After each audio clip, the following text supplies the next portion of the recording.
Hello, Scott Moore, the AAA's HR and Operations Consultant, and I just wanted to post something out there quickly today to try and clear up what has been a ton of confusion.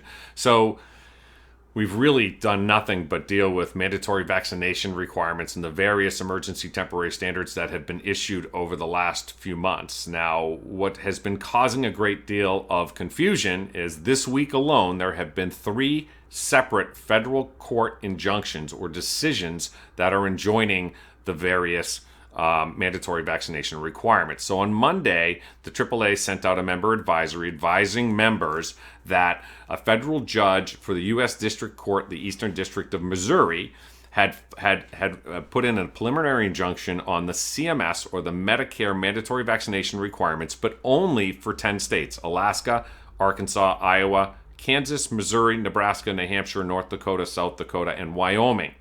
Now, what's confusing a lot of folks is on Tuesday, 2 separate federal courts issued preliminary injunctions. One court, which was the U.S. District Court for the Western District of Louisiana, filed the preliminary injunction against the CMS mandatory vaccination requirements in all of the other states not covered by the injunction issued by the Missouri court. So, what does that mean? That means that currently in all 50 states, the CMS mandatory vaccination requirements are currently enjoined, at least a preliminary injunction.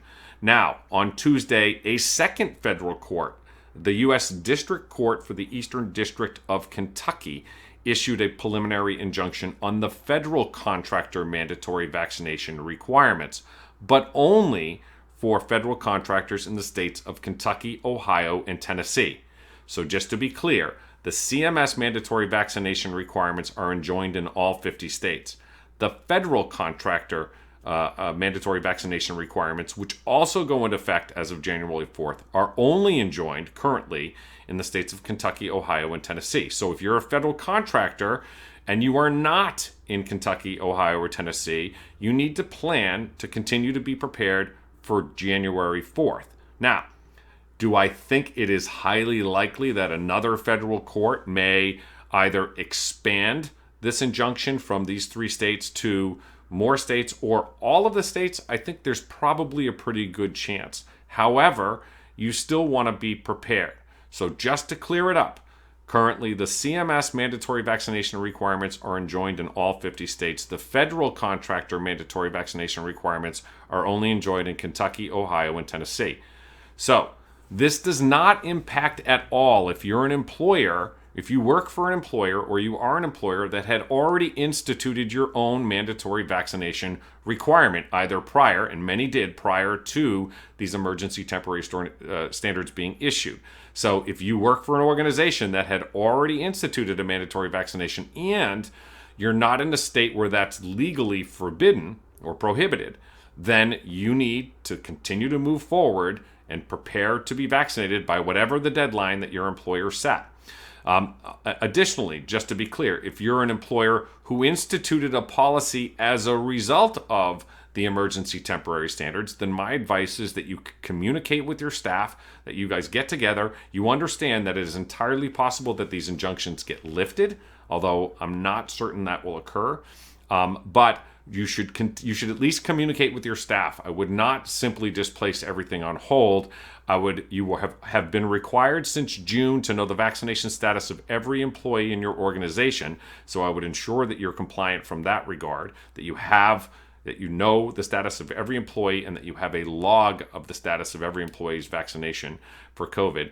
Number 2, I would continue to compile or collect anybody in your staff who's requesting an exception from a mandatory vaccination policy. Now, if your policy is one that is regardless of what's going on with the federal vaccination requirements, then you need to continue to move forward and meet whatever deadline you have. If your policy is only in existence because of these ETS new rules from either CMS or from the federal contractor, then what you need to do is decide what your organization's going to do and make sure that you're communicating with your staff. All right, I know that many of you are in a position where, from a staffing perspective, you're not really in a position to take a hit or lose any folks. So it's understandable. What I'd say is continue to prepare, because if in fact those injunctions get lifted, then you are going to need to be still on track for the January 4th deadline. That being said, I'm not confident that'll happen, but I just want to make sure. There were a lot of folks who, when they heard about the injunction, started cheering, and what I'd say is that doesn't necessarily change a thing if your organization had a mandatory vaccination requirement independent of any requirement from the federal government. So what I'd say is there are a lot of questions. I'm going to issue today, I'm going to draft another member advisory that sort of tackles all three of the current state, that provides a current update on exactly what's going on with not only the OSHA emergency temporary standard regarding mandatory vaccination and or testing, the CMS vaccination, mandatory vaccination, and the federal contractor vaccination. I'm going to try and get that out a little later on today, but I wanted to jump on quickly because there have been so many questions. I want to try and dispel some of the concerns that folks have. If you have any questions, or you have a question that's sort of a one-off, send that question in to hello@ambulance.org. That address should be appearing up on the screen right now. Alternatively, you can certainly send it to me, smore@moreemsconsulting.com, and I'll get back to you as soon as possible. Again, hello@ambulance.org, or you can send it to smore@moreemsconsulting.com, and we'll get those questions answered. But again, I'll keep you posted. Watch out for your daily digest, because these things, never before have I seen 3 injunctions issued by federal courts within 2 days. So whenever we said 2020 was unprecedented, 21 is proving to be equally as unprecedented. So with that, appreciate all of your hard work and hope that you're gearing up for what will be an enjoyable holiday season. And if you need help, don't hesitate to reach out to us. Thank you.